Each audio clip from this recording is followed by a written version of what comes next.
কিন্তু তিনি কেন জীবকে এই প্রেমটা দেন না? কারণ দেন না, তার কারণ রয়েছে দুটো। একটি হচ্ছে তার যোগ্যতার অভাব, আর অন্যটি হচ্ছে যে আমি মূল্যবান বস্তু তাকে এই প্রেম প্রদান করব যদি সে উপযুক্ত পাত্র না হয়। যদি আমার এই দেহটা উপযুক্ত পাত্র না হয়, যদি ছিদ্র, হৃদয় যদি অছিদ্র থাকে, তাহলে এই প্রেম ভক্তি আমার হৃদয়ে ধারণ করতে পারবে না। তাহলে আমাদের যে হৃদয়ের যে ছিদ্রগুলা রয়েছে, সেই ছিদ্রগুলাকে আমাদেরকে বন্ধ করতে হবে। যে সেই ছিদ্রগুলা কি? সেই ছিদ্রগুলা হচ্ছে তোমার মনের ভিতরে অসংখ্য অনন্ত বাসনা, মনের ভিতরে কপটতা নিয়ে, ছলনা নিয়ে, এবং কি আমি বলছি একটা করছি আরেকটা, ভক্তের কাছে অপরাধ করা, সাধু নিন্দা করা, কীর্তনীয়কে নিন্দা করা, একজন পাঠক আরেক পাঠককে নিন্দা করা, এইভাবে একজন কীর্তনীয় আরেক কীর্তনীয়কে ছোট মনে করা, একজন ভক্ত আরেক ভক্তকে ছোট মনে করা, একজন বৈষ্ণব আরেক বৈষ্ণবকে ছোট করা, এইসব হচ্ছে তোমার হৃদয়ের পুরুষতা। বা হৃদয়ের পাত্র তোমার ছোট হয়ে গেছে। সেই পাত্রকে আপনাকে আগে কি করতে হবে? আপনাকে বন্ধ করতে হবে। তাহলে এই প্রেম ভক্তি ভগবান দেন না।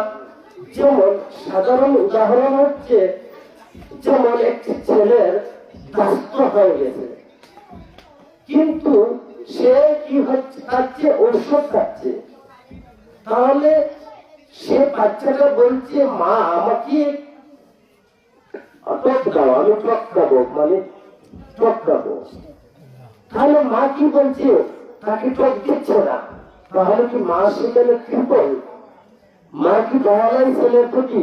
অবশ্যই মায়ের কিন্তু ছেলের প্রতি তার মমতা আছে, কিন্তু দেখছে যে এই মুহূর্তে তার আদর আছে, তার ভালোবাসা আছে, তার ছেলের প্রতি সে সর্বদা সেবা করে যাচ্ছে। কিন্তু এই মুহূর্তে তাকে যে চাচ্ছে যে ঠক, সেটা দেওয়া যাবে না। কারণ টক দিলে তার যে কাজটা আরো বেশি হয়ে যাবে, আর ওষুধের কার্যকারিতা কমে যাবে।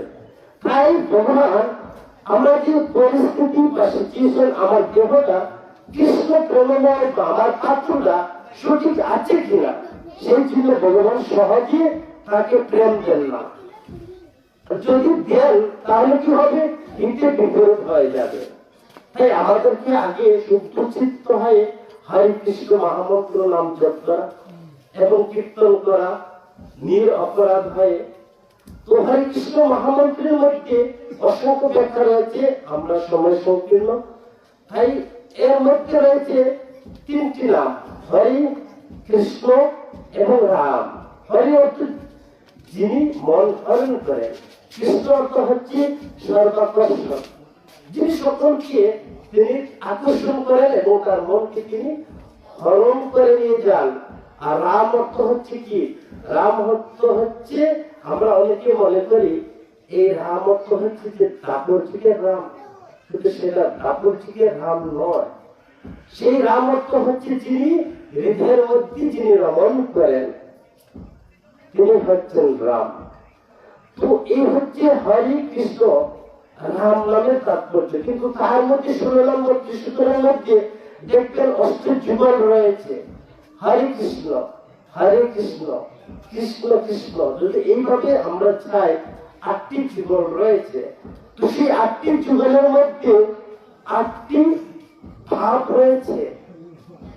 তো সেই ভাবগুলো কি? প্রথম হরে কৃষ্ণ দ্বারা আমি কি চাচ্ছি বা কাকে আমি সম্বোধন করব? তো প্রথম হরে কৃষ্ণের অর্থ হচ্ছে যে আমি কি হচ্ছি? স্বরূপ বিক্রম। আমি কি হচ্ছি? আমি স্বরূপ ভুলে গেছি, আমি কি কে সে কথা বলে গেছি। তো প্রথম হরে কৃষ্ণ দ্বারা আমি ভগবানকে চাচ্ছি, হে ভগবান আমি কে, আমাকে পরিচয় করিয়ে দাও, আমি ভগবানের নিত্য কৃষ্ণ দাস। দ্বিতীয় যে হরে কৃষ্ণের ধারা, আমি ভগবানের কাছে চাচ্ছি, হে ভগবান আমার অনুদ্ধ নাশকে দমন করে দাও। আমার দেহের ভিতরে অপূর্ণতা প্রকাশিত হয়েছে, আর সেই অপূর্ণতাকে নাশ করে আমাকে বিদ্যা প্রকাশ করে দাও। তো এইভাবে তৃতীয় জীবন হচ্ছে হে ভগবান, আমাকে তোমার নামে নিষ্ঠা করে দাও। চতুর্থ হচ্ছে, হে ভগবান, তোমার নাম ধারা আমি যেন সদা সর্বদা যে অটল থাকতে পারি, শত শত বিপদ হলেও আমি যেন তোমার এই নাম থেকে বিচ্ছিন্ন না হয়ে যায়। পঞ্চম হচ্ছে ভাব, আমি যেন এই হরে কৃষ্ণ মহামন্ত্রের যে ভাব, আমরা প্রথমে দেখেছি হরে কৃষ্ণ মহামন্ত্র কাকে বলে?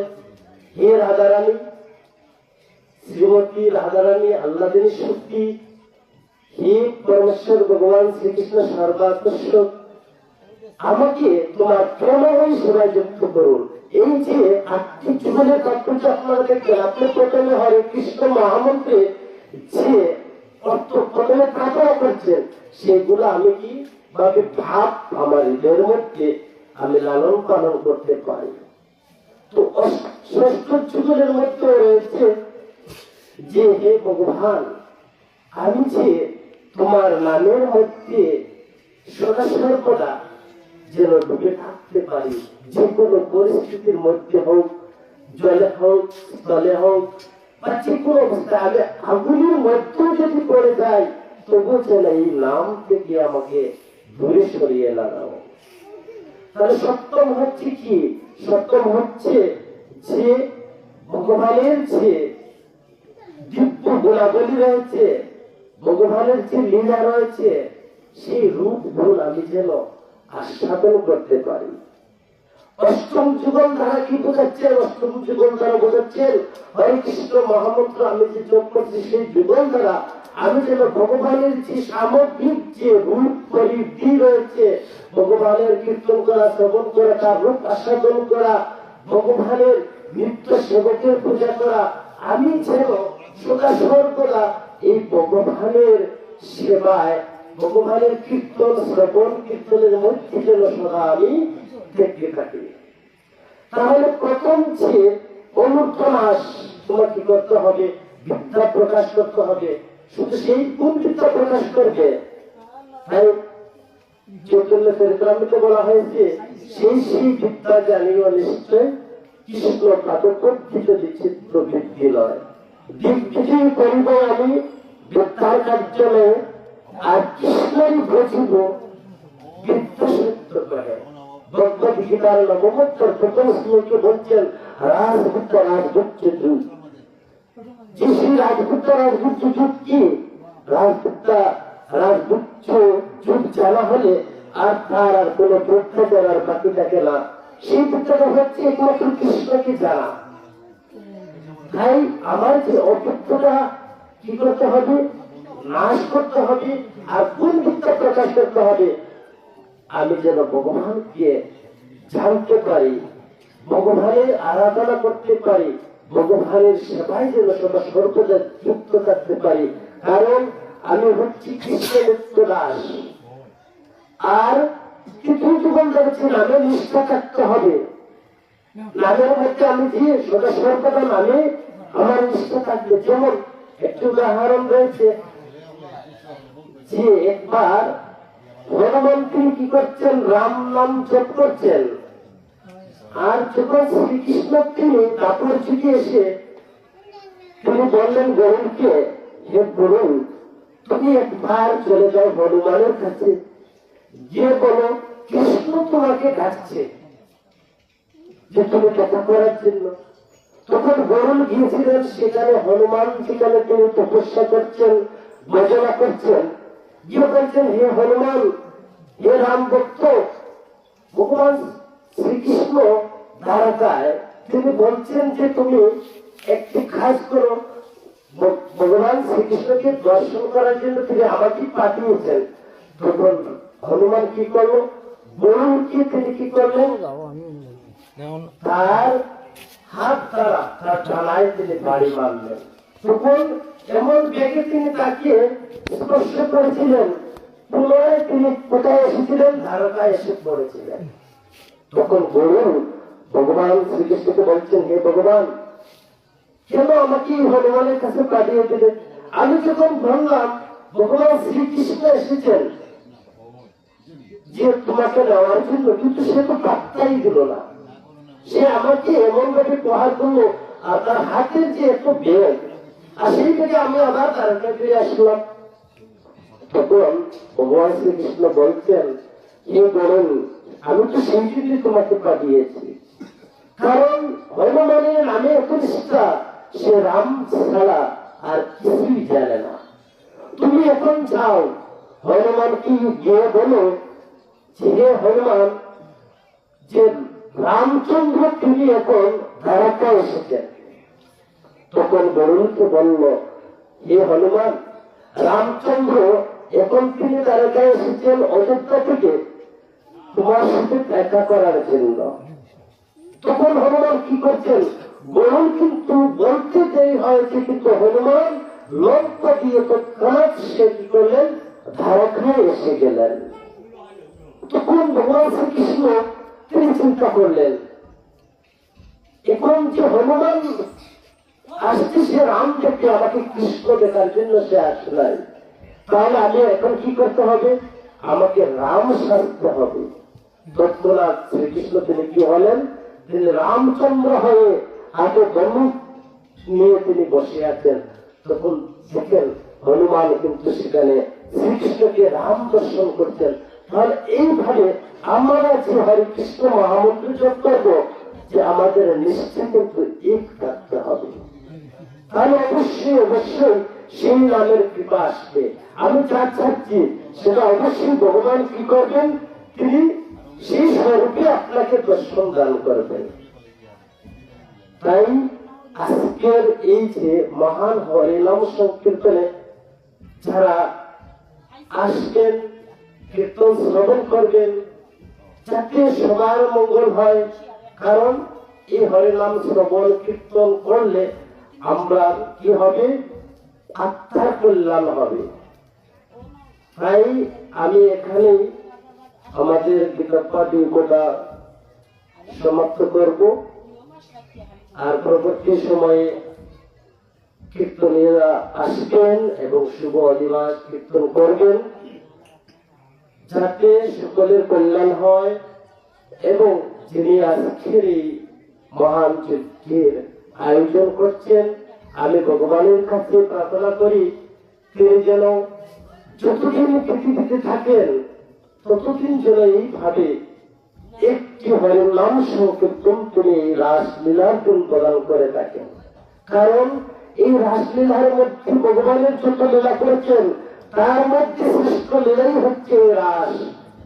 এই রাসের মধ্যে কি হচ্ছে, আমরা এই ব্রজকুটির সম্পর্কে অবশ্যই জানি, কিন্তু ব্রজকুটি কারা ছিলেন, ব্রজকুটি ছিলেন তিন ধরনের ভক্ত যারা পূর্ব যুগে ছিলেন, তারা তৎক্ষণাৎ কি হয়েছিলেন, ব্রজকুটি হয়েছিলেন।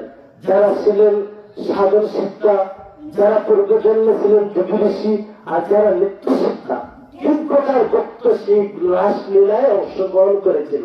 আমরা অনেকে মনে করতে পারি সেই রাসলীলায় তো সবাই ছিল নারী, কিন্তু এরা পূর্ব জন্মে হাজার হাজার বছর তপস্যা করেছিলেন, যোগী ঋষি হয়েছিলেন, তারপর নিত্য শিক্ষা ভক্ত যারা তারাই রাসলীলায় প্রবেশ করেছিলেন।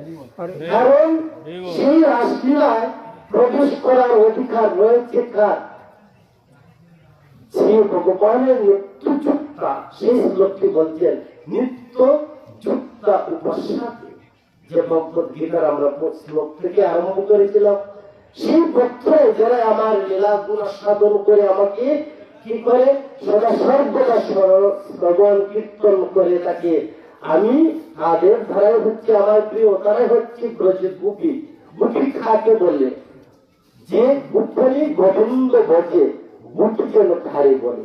আপনি গোপী হতে পারেন যদি আপনার গোপীবাদ হয়ে থাকে।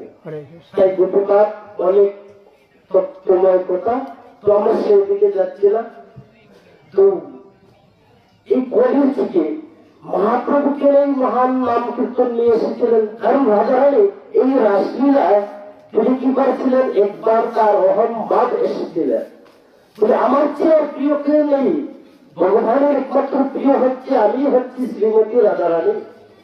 তখন তৎক্ষণাৎ ভগবান কি হয়েছিলেন, যে অন্তর্ধান হয়েছিলেন, আর যখন অন্তর্ধান হয়েছিলেন তখন ব্রজগোপীরা সেই রাসমন্ডলীর তারা অন্বেষণ করছেন ভগবানকে। তখন অন্বেষণ করতে করতে কোথায় ভগবানকে পাচ্ছেন না, তখন সব গোপীগণ মিলে তারা কি করলেন, যমুনার তীরে এসে তখন তারা প্রার্থনা শুরু করতে লাগলেন।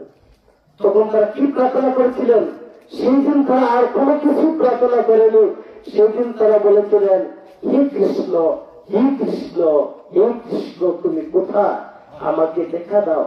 যদি এই জগতে হরে কৃষ্ণ মহামন্ত্রের যদি প্রচার করছেন সেই রাসলীলা থেকে, আর এই জগতের প্রথম যিনি কীর্তনে রয়েছেন তিনি হচ্ছেন একমাত্র শ্রীমতী রাধারানী। বড় কৃষ্ণ প্রেমানন্দে, কারণ শ্রীমতী রাধারানী হচ্ছেন সর্বপ্রথম কৃষ্ণ কৃষ্ণ বলে যে গান করেছিলেন, আর একমাত্র প্রথম কীর্তনিয়া হচ্ছেন রাধারানী।